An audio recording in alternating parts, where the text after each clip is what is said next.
Mornings in Boston always began quietly, wrapped in a gentle stillness before the city's heartbeat stirred. From the tall glass windows of the Boston Museum of Contemporary Art, Elizabeth Monroe watched snowflakes drift lazily across the common garden. The ground was already blanketed in white, the kind of hush that made every sound feel sacred. She held a mug of coffee in her hands, the faint warmth against her skin a small comfort against the chill creeping through the glass.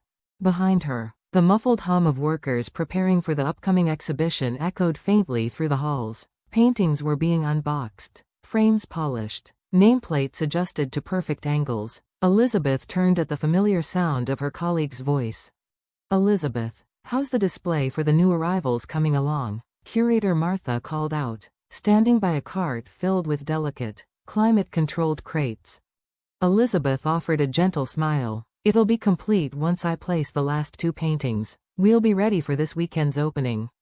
Her tone was calm and steady, much like her reputation. After 8 years at the museum, Elizabeth had become one of its most trusted curators. She had a sharp eye for composition, a memory for detail, and a quiet authority that earned respect. Visitors often lingered in her exhibits, drawn by how she arranged pieces to tell stories about emotion, struggle, and resilience.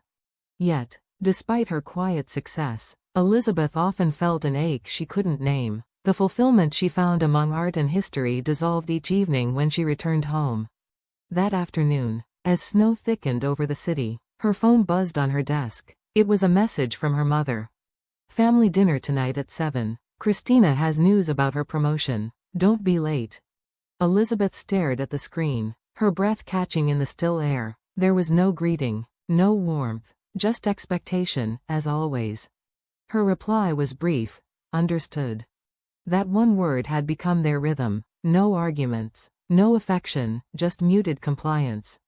By evening, the snow had stopped, and the streetlights reflected faint halos across the Monroe family mansion. Elizabeth stood in front of the wrought iron gates, her gloved hands tightening around her purse. The house was just as she remembered, large, stately, and coldly perfect. The Monroes had built their reputation on refinement and influence. Her father, Robert Monroe, was a well-known figure in Boston's real estate world, while her mother, Patricia, was a fixture of high society charity galas and board luncheons.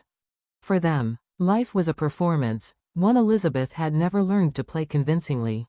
When the grand doors opened, Patricia stood there, dressed impeccably in a cream cashmere dress and pearls that gleamed under the chandelier light. "Elizabeth, you finally arrived," her mother said. Her tone was smooth, polite, and carried that familiar trace of disappointment. "That outfit? Did you come straight from the museum?" Elizabeth glanced at her own attire, a navy pantsuit, simple but elegant. "I wasn't told it would be a formal event."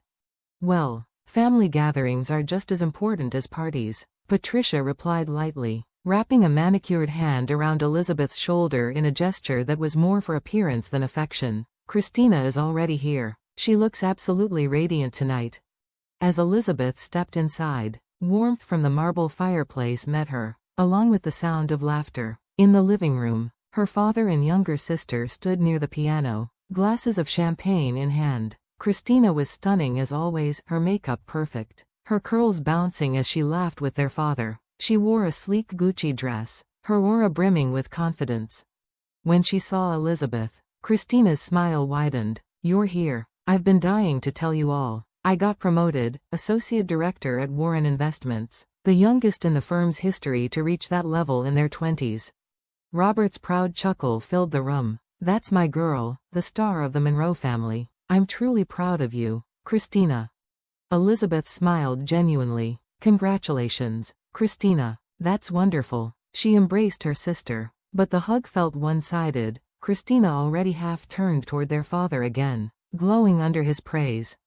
Dinner began soon after. The table was adorned with silver platters and crystal glasses, every detail meticulously arranged, just like their lives. Conversation flowed easily around Christina's accomplishments and Robert's latest development project.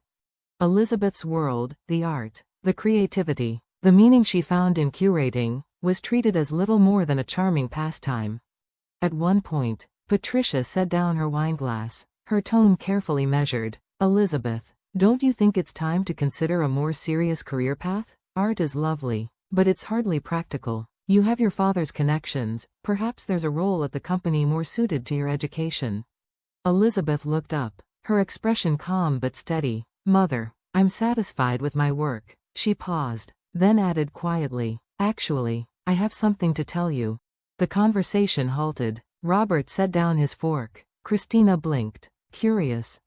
Elizabeth exhaled softly and lifted her left hand. A delicate, simple diamond ring caught the light. Michael proposed to me, she said, her voice even, and I've accepted. The silence that followed was deafening. Christina was the first to speak, a short, incredulous laugh escaping her lips. Wait, Michael? As in, the plumber? He's not a plumber, Elizabeth replied gently. He's a plumbing technician, and he's also one of the kindest people I've ever met. Patricia's smile faltered. Elizabeth, darling, surely you're joking. You're marrying a man who installs pipes. Robert's jaw tightened. You could find a better match, Elizabeth. Someone with education, connections, stability.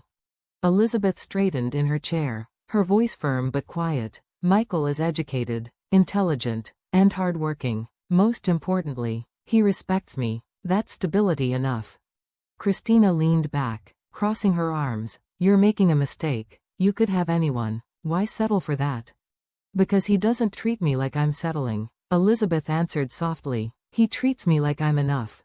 For the first time in years, her voice carried a sharp edge, one her family wasn't used to hearing. Dinner ended in awkward silence. Her parents avoided eye contact, and Christina scrolled through her phone with visible annoyance. Elizabeth excused herself early, kissed her mother's cheek, and left. That night, the city was calm again. In her small apartment near Beacon Hill, Elizabeth changed into comfortable clothes and curled up by the window with her phone. She pressed Michael's name and waited. Hey, came his warm voice, deep and reassuring. How'd it go? Elizabeth laughed softly, about as expected. I take it your family wasn't thrilled? He said gently. They think I've lost my mind, she replied, smiling despite herself. But it's all right. We'll have our own life, Michael. That's all that matters. There was a pause, filled with the kind of silence that felt like comfort. I'm proud of you, he said finally, for standing your ground. Elizabeth looked out at the quiet Boston skyline, her reflection shimmering against the glass. You know, she murmured, for the first time in years, I feel like I'm actually living my own story, not theirs. Outside, snow began to fall again, soft, slow, and full of promise. The wedding revelation. The winter sky over Boston was pale and cloudless that morning, glowing faintly with the promise of something extraordinary. The old church at Beacon Hill stood adorned with white roses and crystal garlands, every detail arranged in serene perfection. But outside, the quiet elegance of the morning was shattered by the sudden arrival of luxury cars, Bentleys, Rolls-Royces, Ferraris, and even television broadcast vans that lined the narrow street. Inside her dressing room, Elizabeth Monroe adjusted the veil over her hair, her hands trembling slightly. She'd imagined this day countless times, a simple wedding, filled with love and sincerity, not the spectacle she was now glimpsing through the window. Her reflection in the mirror looked calm, but her heart was uneasy. What's happening? She murmured, watching the crowd of suited men and photographers gathering outside. This isn't right. A soft knock came at the door. When it opened, David, Michael's best friend and best man, stood there. He looked unusually nervous, his hands fidgeting at his sides. David? Elizabeth asked, turning to face him. What's going on out there? Why are there news vans? This is supposed to be our wedding, not a celebrity event. David hesitated, his eyes flickering with something like sympathy. Elizabeth, he began gently, Michael was planning to tell you everything, but I think time ran out. He smiled faintly, though it didn't reach his eyes. It seems today's the day you find out the truth. Elizabeth frowned, confused. The truth? What are you talking about? He took a deep breath. It's time to reveal Michael's real identity, but it should come from him. He stepped aside, gesturing toward the hallway. You'll understand soon.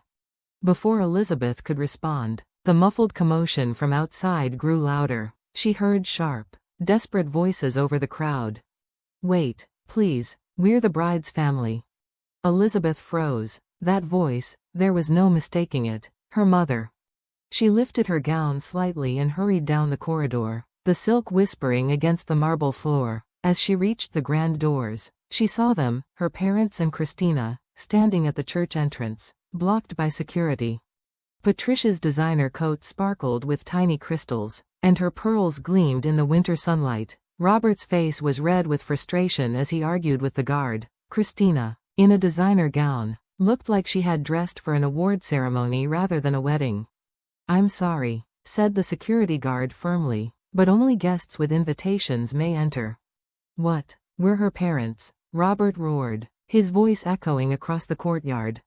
Elizabeth stepped forward, the veil fluttering as she descended the stairs. "Mother? Father?" she called softly. The three turned toward her. Patricia's expression flickered between relief and confusion. "Elizabeth," she cried, rushing forward. "What's going on? Why are there television crews here? Why is this church surrounded by the Andersons' security team?" Elizabeth blinked. "The Andersons?" Christina, breathless, held up her phone. "It's all over the news. This morning they announced that Michael Anderson, the heir to Anderson Construction, is getting married today. And look," she showed a picture of the church. "This is here. My friends were texting me, asking if it's true that my sister is marrying an Anderson." Elizabeth's heart began to pound. "Michael Anderson," she whispered. "As in, Anderson Construction?" Before anyone could respond, the heavy oak doors opened again, and David appeared, followed by Michael himself, dressed in an elegant black tuxedo that somehow looked both regal and humble. His expression softened when he saw Elizabeth. He walked toward her slowly, his eyes filled with apology. "I'm sorry," he said quietly, his voice trembling slightly. "I wanted to tell you sooner. I never meant for you to find out this way." Elizabeth's breath caught. "Michael, what is all this? Who are you really?" He took her hands gently, his touch steady despite the chaos outside. Formally, "My name is Michael Anderson Foster," he said. "I'm the heir to Anderson Construction." The world seemed to tilt. Elizabeth's mind struggled to process the words. Anderson Construction, a global firm, a name that appeared on skyscrapers, bridges, and luxury developments across continents. She stared at him. "Why didn't you tell me?" "I didn't want to deceive you," Michael said softly. "Before I take over the company, my father wanted me to understand how the world really works, not from boardrooms, but from the ground up. I trained as a technician, worked with my hands, saw what real work meant. That's when I met you."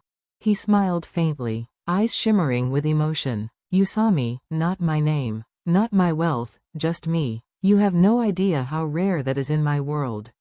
Elizabeth's throat tightened. She thought back to their long coffee talks, the nights he'd shown up with flowers from the corner shop, the way he'd listened to her with real interest. Every moment had been honest, just not complete. Behind her, Patricia gasped. "You didn't know he was an Anderson?" Elizabeth turned to her mother, her expression calm but resolute. "No, I didn't, but that doesn't change anything. I love him, for who he is, not what his name carries." She took a breath. "And you weren't invited, were you?" Patricia faltered. "But we're family." Elizabeth's voice softened, but there was strength in it. "You had your chance, Mother. You told me not to expect your blessing because Christina's birthday was more important." Christina flushed. "Elizabeth, if we had known." Elizabeth cut her off gently. "If you had known he was wealthy, you would have come, but not for love, only for pride." A silence fell over the courtyard, deep and heavy. Even the crowd outside seemed to quiet. Then Elizabeth straightened, lifting her chin. "Still," she said softly, "you're here now. Come inside. You can sit in the back." Patricia's lips trembled. "Elizabeth." But Elizabeth didn't wait for a reply. She turned and took Michael's arm. Together, they walked into the church. The ceremony. Inside, chandeliers glimmered above rows of seated guests, governors, artists, CEOs, and philanthropists. The pews overflowed with society's elite. Cameras flashed discreetly as Elizabeth and Michael walked down the aisle, the organ filling the grand hall with soaring music.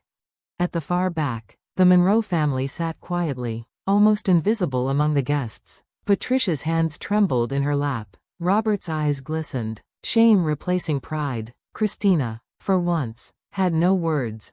Frank, the museum director and Elizabeth's mentor, walked her down the aisle. You deserve this, Elizabeth, he whispered as they approached the altar. Every bit of it. When Michael turned to her, his gaze was full of reverence. You're beautiful, he murmured. Elizabeth smiled through tears. You kept the biggest secret in Boston, and yet, you're still the man I fell in love with. The priest began the ceremony, his voice solemn and warm. When it came time for their vows, Elizabeth spoke first. I loved you when I thought you were a plumber, she said, her voice shaking with emotion. And I love you now, knowing who you really are. Your name doesn't change the heart I fell for. Michael's eyes filled with tears. You saw me when no one else did. You loved me for who I am, not what I have. That's the kind of love I'll spend the rest of my life protecting. When they exchanged rings, applause broke through the solemnity, spontaneous, heartfelt, and long.